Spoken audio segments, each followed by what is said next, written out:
everyone. It's now 10:30 or a little bit past 10:30. We're going to be having our DPW public safety, DPW committee meeting. I'm glad to be joined by Councilor Penny Albert, Councilor Nave, Councilor Major, Councilor Williams, and we also have our great team over from Planning and Sustainability and pushing forward with this EV stuff with the city of Syracuse. Good. That's a good place to start, Councilor. Take us away. Great. Thank you for the opportunities, Councilor Owen Kearney with City Planning and Sustainability, here with my colleague Karina Freeland, the city's sustainability planner. And as you know, what prompted this committee meeting, Councilor Gathers and we and Councilor Gathers have been talking about charging, electric vehicle charging opportunities. There's a variety of programs out there, and we've been talking about this for the past couple months. And we got to the point where we had drafted legislation. We said, hold on, let's hold this committee meeting, take a step back, and just talk a little bit broader about what these opportunities are, how how pursuing electric vehicle infrastructure aligns with the city's sustainability goals, and just give you a little bit of an update on where we are and kind of maybe a little bit more context by which to make a decision, and then talk about some next steps. So what I am going to do is quickly turn it over to my colleague, Karina, who's going to provide an overview. You guys got a handout with just kind of some current data that we think will help frame a discussion, provide a 10-minute overview, and then get right into questions and discussion about this, and then talk about next steps. So with that, I'm going to turn it over to Karina. Good morning, councilors. Karina Freeland, City Sustainability Planner, the Division of Planning Sustainability. So today, like Owen said, we're going to start out with explaining some of the current sustainability efforts that are going on in the city, as to give context to why electric vehicle chargers and electric vehicle implementation would be beneficial in the long term. So to start out with, the city started its sustainability efforts in 2024. We won funding from New York State Department of Environmental Conservation Office of Climate Change Climate Smart Communities program. And what that did was that funded professional services for a climate action plan and greenhouse gas emission inventory. We went through the RFP process in fall of 2024 and awarded the contract to C&S companies in January of 2025. We've been working with them since then, and I'm excited to tell you about some updates from them today. How much was it? It was $100,000 from New York State with a $100,000 match. The contract from C&S companies came in right under $100,000. So, since we have started these efforts, and we even started before awarding the contract to C&S companies with internal and external stakeholder engagement. So how we started this is we sent a sustainability survey out to all city users where they were asked what they thought the definition of sustainability was, if they thought it was a worthwhile pursuit for the city, and also what they thought were priorities for implementation. That survey informed the creation of the Sustainability Task Force in October of 2024 with Mayor Walsh's approval. And with that, we engaged about 25 city staff and interagency staff as well, such as SMTC, Central Regional Planning Board, Energy Smart CNY, and they met bi-weekly for about 8 months to discuss the different sustainability topics that were covered in the sustainable survey sent to all users. And through that, we used benchmarking and discussion of policy implementation and the impacts in their workflows to the community and municipal operations to finally come out with priorities for implementation that would be used in the climate action plan. So, going back to our sustainability efforts, the first step of the Sustainable Syracuse initiative is the internal and external engagement. So engaging people in this topic, finding that mutual understanding, and finding direction and priority. And then the second step was the contract with C&S companies funded by New York State to perform the greenhouse gas emission inventory and the climate action plan for municipal and community operations. So it's important to know that it's a municipal and community operations because the results are for what we do as a city, and then the results are also for what we do as a community. The climate action plan is also consolidated, but it's important to note that even if it's a municipal-facing operation or if it's a community-facing operation action, both of them are ultimately the responsibility of our municipality to implement. So Through our phase 2 work to educate, so the greenhouse gas emission inventory and the climate action plan, we've already found some of the preliminary greenhouse gas emission findings.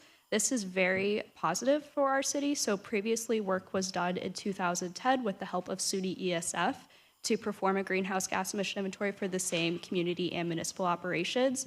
The goals that were set was a 33% reduction for municipal operations and a 7% reduction for community operations. We did quite well. We found a 60% reduction in municipal operations and a 30% reduction in community operations, which, as you can see, did quite well to our reduction goals. And I'm happy to talk about any of the projects that went into doing that, whether on the municipal or community-facing side. Is there any interest? Yes. Okay. So on the community-facing side, the National Grid grid that provides all our power, they've been taking substantial efforts to decarbonize it. So we have a much cleaner grid than such as Long Island in New York State. So that was where a lot of those reductions came from. And then also you see a transition to more fuel-efficient vehicles just because of the general private market. And then also people are choosing to use bike lanes or public transportation, which is also beneficial to the carbon emissions for the city because you're not using your personal vehicle, you're using a public vehicle or not a vehicle at all. Another reason for the municipal side, the adoption of rezone was quite a win for sustainability efforts, such as the first open space zoning was produced in the city. We also had affordable housing that could go into sustainability efforts for the city. And then the last one was cluster development. So the promotion of mixed use development areas, things like that are important. The other very big accomplishment from the city was transitioning streetlights and traffic signals to LED. We saw a 90% reduction, and also there was quite a few amount of cost savings involved with that, which was a good win for the city. And then the other thing that's important to note is the work of the Division of Forestry within the Parks and Recreation Department for the Urban Forestry Program. They've had a number of accolades over the past 10 years. So those are most of our wins for the city in that one. Does that answer your questions? About the National Grid, what did you say from the community side that National Grid did? So what National Grid was able to do is they've been finding not fossil fuel sources for their electricity. So basically what happens is when you're getting your supply of energy from National Grid, it's where they source energy. So for example, if they're sourcing purely from coal, then we have really bad emissions because they're sourcing all their energy. But if they're sourcing their energy from a hydrogen plant or a nuclear plant or wind powered or even just a little bit of it, then we have lower emissions in our community. Or if we installed a geothermal somewhere in the community, then it would further lower the emissions. And this is mostly because of New York State regulations is why they're going forth with this, because there's New York State regulations for decarbonizing the grid. Do we have any municipal geothermal installation at all in our city? We do not have municipal geothermal installations. We do have a few municipal solar installations, specifically at the Westcott Reservoir and on City Hall Commons. It's not a large amount of power that's being generated, but it does show that it's possible to be done. There's also state funding available for things like that. There's also a hydrogen power plant at the Westcott Reservoir, but it sometimes works and sometimes doesn't. And my last question, I remember there was an initiative from the state where it was meant to electrify municipalities. Mm-hmm. I think there was some funding. Mm-hmm. Did we get any part of that at all? We have not used that recently. I think the most recent we would have used that is the 2000s, before the 2010s. There is a potential to pursue funding like that right now. Normally what you'd want to do before doing that is doing a feasibility study for solar implementation or just energy efficiency implementation, but those are actions that we can pursue with universities like SUNY ESF or Syracuse University. So bringing it back to the first, what you were talking about first, the survey. So you did internal and external stakeholders. Who were the external stakeholders, or an example of? Good question. So external stakeholders included working with the Syracuse Metropolitan Transportation Council, also speaking with National Grid about their different incentives for residential or municipal transitions. We also meet with SUNY ESF Director of Sustainability frequently, and we also meet with representatives of the Center of Excellence from Syracuse University. Thank you. For me, you mentioned the grant from New York State was 1-to-1 match, and it was $100,000 each side. Contract with CNS was about $100,000. Where's the other share of the money going? That, the local match is through staff time. So we're matching through our work on the grant. Okay. It's a direct 100,000 from New York State, and that's funding our third-party consultant work. Great. This was all great. Appreciate this portion of it. However, as far as actually having the EV stations in our parking garages and things like that, how is it beneficial to the city? Is there any revenue generated from it for us? And how do we go forward with sustaining all of that? Good question. So I will side topic the overall sustainability goals related to the EV chargers, but looking at specifically putting them into municipal garages, there's a couple of reasons why it might make sense for our city to pursue this.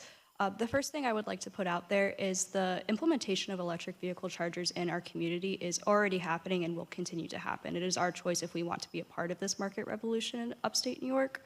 The options for us for putting them into municipal garages, so I have a map here, which you can pass down.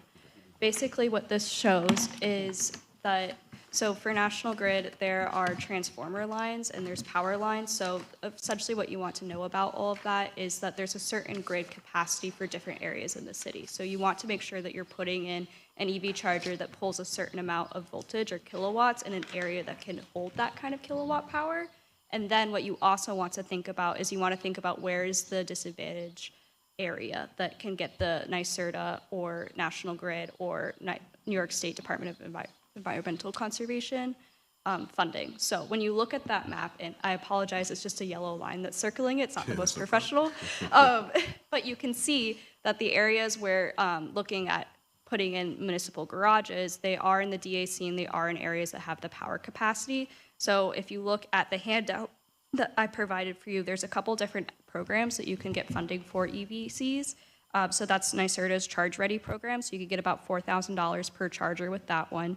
And then there's the National Grid Make Ready program, which we would qualify for a 90% match on the implementation, and that's because it would be in a publicly used area and it would be in a DAC. So then there's lastly the New York State Department of Environmental Conservation, ZEV, Zero Emission Vehicles funding. We would qualify for 100% matches because our median household income is under their requirements. So when you look at these different programs, it's important to note that the municipality is the one who's able to apply for these. Private institutions are also able to apply, but a resident cannot apply, and that's important to note. The other thing to note here is that NYSERDA and National Grid funding is more of somebody's going, it would be a contractor who applies for it for us, and then they would implement it for us and do all the managing. The ZEV funding, we apply for a block grant for a facility, so we could apply up to $250,000 for, say, Washington Street Garage, and then we can RFP that funding out to a National Grid approved contractor to do that work for us. How many times are we able to apply for any of these grants? It's infinite. Okay. Will the RFP be open to other contractors? I mean, people Well, that I do guess this- depending on what we apply for, I think maybe the takeaway here is there's a variety of funding sources that we are well positioned to pursue. Depending on which funding source it is, we may RFP. It kind of depends who we're working with and what the stipulations of the funding source are. And so I think that's part of the discussion today. What funding source do we pursue? And maybe it's a combination of more than one. And then how do we go about procurement relative to a contractor? I would say I think that it would be great to seek out all funding sources that we can to determine exactly which direction we're going to head in. But just to be open and be fair about it, I think that'll be most comfortable for me. I don't know about my other colleagues, but I mean, you know, get ZEB. ZEB will be for the municipality itself to apply for, correct? Yes, And then and, oh, okay. sorry. And then CERTA is for the contractor to apply for, to work through the contractor with National Grid. So NYSERDA and National Grid, both a contractor could apply for those. In theory, we could also apply for them ourselves, but if we did that, we would also be in charge of the implementation, the procurement, and just things we might not have the technical expertise in our city staff right now. But one thing to note is that we also can work with our Central Regional Planning Agency, specifically the Clean Energy Communities Program, and they get paid by the state to help us navigate these programs and secure approved contractors. So we are not alone in this, and we are also advised in this. When we talk about cost, are we looking at per unit cost and then some type of installation? What are we looking maintenance and long-term, and are funding sources available for the ongoing rather than just the installation? That is a good question. I might have to do some research and get back to you, but my general understanding at this moment is the funding that we would be winning is for the procurement of the EV charger. It's about $500. And then the installation, the networking, and also putting a panel, which is essentially a breaker box for those EVCs. That's about $4,000 to $7,000 per charger, which also is important to note that that would be on the constituent if we don't get public EV chargers out there, because by 2035, you're not going to be able to buy a light-duty vehicle in New York State that's gas-fueled. That's just a note to put there. So it is a good idea to start to put them in publicly accessible areas, just so that people can not be So disproportionately. those numbers are per charger, right? Yes. Okay. But what you're hearing is they're funding for installation, the actual, the unit itself, some of the conduit and preparation, and also maintenance. There are some of the funding sources that provide maintenance. So it really is an opportunity, and perhaps better time than ever, to pursue these funding sources, because it's really from sort of planning right into installation and maintenance. Now, that maintenance might be for 3 to 5 years, something to consider. You know, what does the ongoing maintenance look like? But these can be close to low or no cost in many instances. Now, there's staff time involved, there's coordination with our garage operator. There's, as we talked about earlier, and I think somebody mentioned, cost and revenue, potential revenue for these. There's going to be time spent managing and overseeing, administering infrastructure like this, just like there is the rest of our infrastructure. But we feel that, one, as Karina noted, there's a movement to do this. This is an amenity, simply put, for our garage customers. This is something that we know people are seeking out, and we know that are in other garages. So let's, in a very simple way, it's a customer service amenity I think we're providing. It's a potential revenue source, even if it is modest, and it's something that is in alignment with our sustainability goals. So I think a variety of reasons to consider doing it, and that's where we are now. And I think, you know, our thought, and I spoke briefly to Councilor Gathers earlier, is to follow up with some more details, some more specifics about everything we just mentioned. In terms of public access, do I need to be, excuse me, do I need to be a customer of the garage to then gain access, or is it public access to the charger and you get your ticket that can be stamped on the way out? Yes, that's a good question. You would have to be a customer of the garage since they'll be placed inside. For these applications, you know, and obviously if we did something curbside or in a surface parking lot, there are other ways to go about it where there would be public accessibility, but this instance, it would be public, but yes, you would have to be paying to get into the garage. We look at the plan for the parking garages that we have, how many of the stations we're going to put in each garage, and is that going to be something that we're going to look at, or we're going to leave it up to the professionals to look at it deeply to say, okay, this is what your garage can sustain, and here's how you can apply, you know, based upon the criteria. Well, go ahead. I think that warrants further conversation. There was a meeting, I believe, in March with the assessment and parking team to discuss the long-term ownership of some of these garages and if we want to implement some of these different chargers. Just because of the current proposal we were looking at, if we did go forth with that, we would have wanted to continue to own those garages for 5 years, because otherwise we would have had to pay back that money that we got from the incentives. And then also to your question about maintenance, that's something that if we do RFP this out in the future, that could be put in the specs that we'd want them to maintain for 5 years. Have we looked at another places to put charging stations? As we reach out to the county, have we looked out maybe NBT Bank Stadium? They have a very large parking lot. We're so close to 81. We're very close to 81. We're in the city. We're close to Liverpool. It'd be accessible to have charging stations there. I think we should look into that, because there's a lot of property right there in the parking lot, so we can do it. Absolutely, Counselor. Part of the Climate Action Plan development has been looking at the long-term, over 10 years implementation of technologies like these. And one of the things that we've put in there is potentially looking at different parks in our city infrastructure, areas where you wouldn't have to pay to go into a garage to use it, or it might generate economic revenue by someone stopping in that business corridor. So with that, how many are we looking to start off with? Yeah, so we can put it as many as we want that we can win funding for. In the current proposal, we were looking at about 16 chargers to be put in. So the city of Syracuse currently has about 1,243 chargers within the whole city. So, but we don't have any municipally owned chargers. So the way that that current proposal was written was that there were going to be 8 chargers in the Washington Street garage, 4 chargers in Madison Irving, and 4 chargers in the Fayette Street garage. If we rewrote our specs, we could rewrite for whatever we want to do.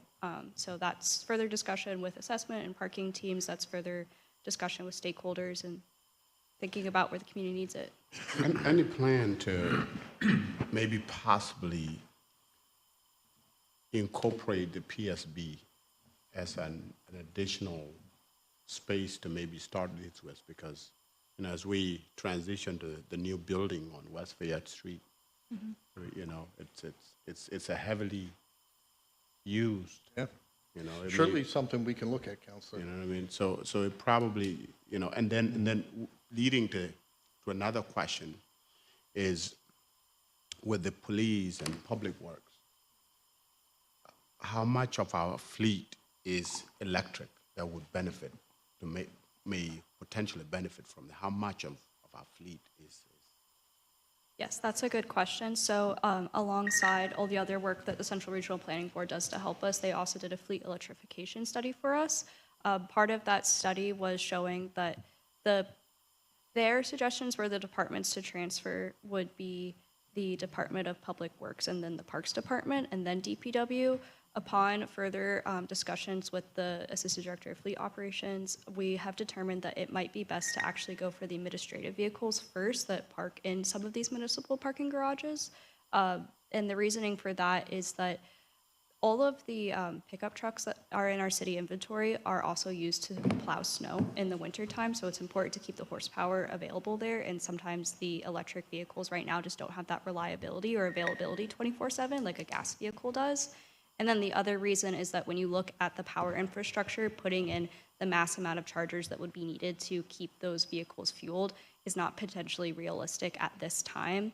And when you look at the New York State requirements, whether it be the 2035 purchasing light-duty vehicles and or the 2050 state goal to have an 85% emission reduction, our city is in a okay, if not good, position to just start slow, start strategically, and really think this through and make sure that we're doing what's best for our city.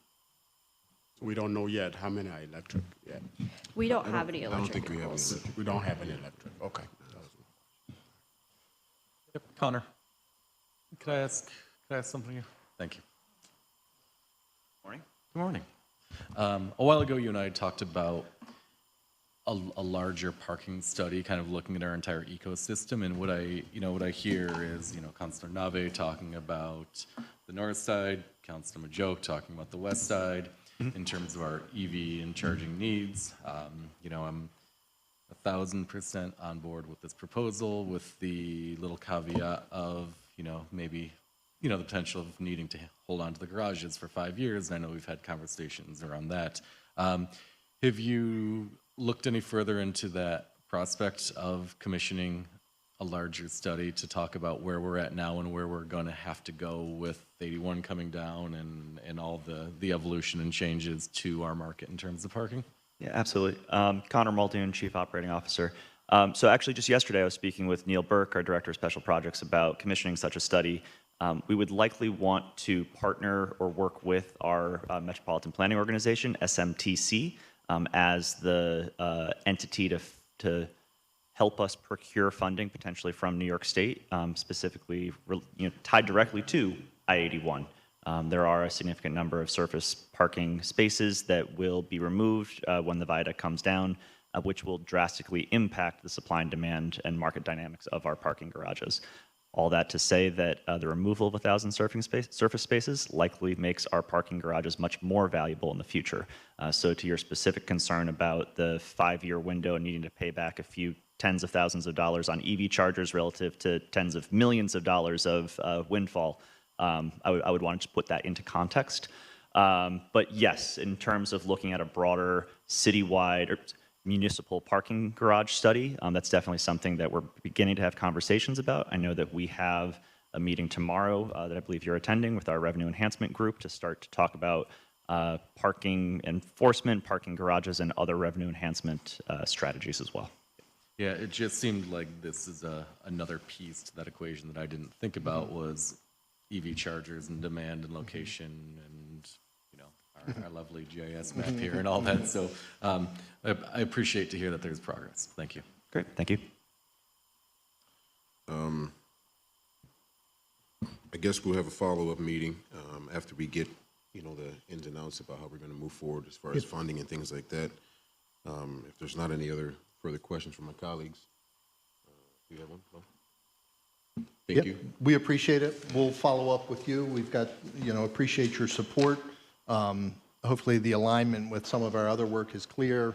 And as Councilor Williams just mentioned, it's a much broader discussion. And I think what we're talking about, and I think what we'll follow up on, is specifically how some of these state funding programs, and particularly generous ones at the moment, could benefit us. And even though that's perhaps a small, you know, it's a dozen or 2 dozen chargers in garages, it's a place to start, and it's amenity we know people are looking for, and I think that can happen concurrent with a larger discussion. Absolutely. And one last thing, regarding the capacity of National Grid to sustain this, we're looking into that too. Yeah, Are we? and they're right along. We've been in communication with them. I know Pat Monin has been working with them. We have our some preliminary information, and we would only do this in a place that has capacity. We know some of our parks and parking sites don't have capacity, and others do, and so we would make sure that we're bringing these online where there's adequate power. Can we build capacity in the places that there's not? Grid can and has started to, but there's some gaps in some sites that I think we would really like to have more power, and they don't at the moment, but that would be really a National Grid effort and not a municipal effort. What's our threshold on the map here? Now, from what I can tell, the pink and the purple are where we want to be. The teal might not be. Gotcha. Thank you. Yeah, so maybe the big takeaway is much of the city is well positioned. Yeah. And again, that's why we're pursuing this. Thank you both for being on top of this. This is great. Thank you for the information. We'll definitely have a follow-up. Yeah. And we can talk about the next steps that we go from there. Yeah, great. Thank all. you, Councilor.